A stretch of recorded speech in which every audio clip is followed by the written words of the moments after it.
I've asked Ryan to talk to us about isolation and its impact on depression. You know, we see it here in Elijah's life where he's all alone. Talk to us a little bit about what we need to know about the power of isolation and how that can bring about depression in our life. Definitely.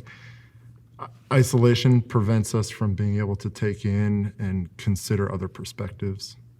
We can get really in a rut, like Aaron was saying earlier, and it makes it hard for us to shift out of a certain way of thinking. And if that way of thinking is not helpful, then it just leads us down a more worse of a path than we were on before.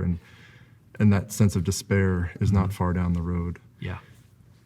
But when we allow other people to come into our lives, or when we walk alongside and come into the presence of others who are suffering with depression, it helps them know and see that there's something beyond themselves. Yeah.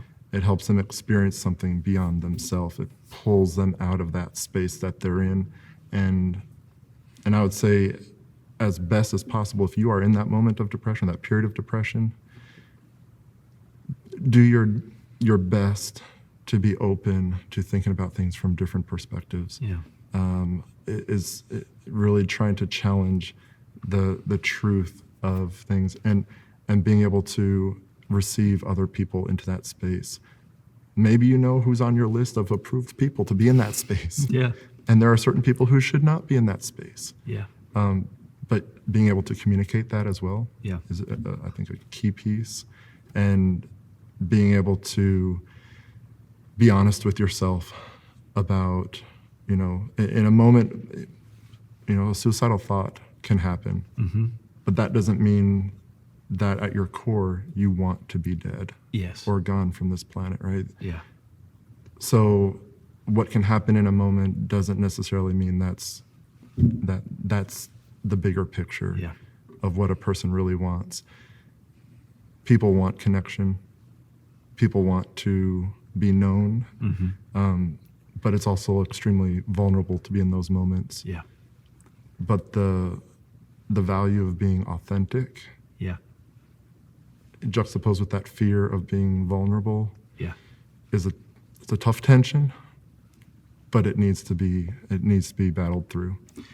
I appreciate your honesty that people who are dealing with depression, oftentimes, it can be hard to reach out. If we're not dealing with it and we're seeing a loved one or a friend that's acting in a little bit more of that way, what are some of the best practices for us to reach out and to be mindful of, to come alongside somebody who might be isolating themselves?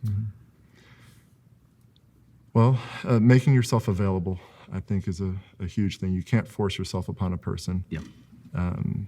And if you have a relationship with them, reflect upon, what was helpful in the past. What are ways that you've connected in the past? And those very well may be helpful things to draw them out of that isolation and out of the depressive time in their life. But you can't control a person's choices. If a person chooses to stay there, accept that as well. You don't have to like it. You don't have to want that, obviously, but accept that's where they're at. And be ever present in spirit with them. And when they do call, when they are ready to receive, do your best to be available. To meet them where they're at. Yeah. That's great. Well, thank you guys for your time. Thank you. Thank you.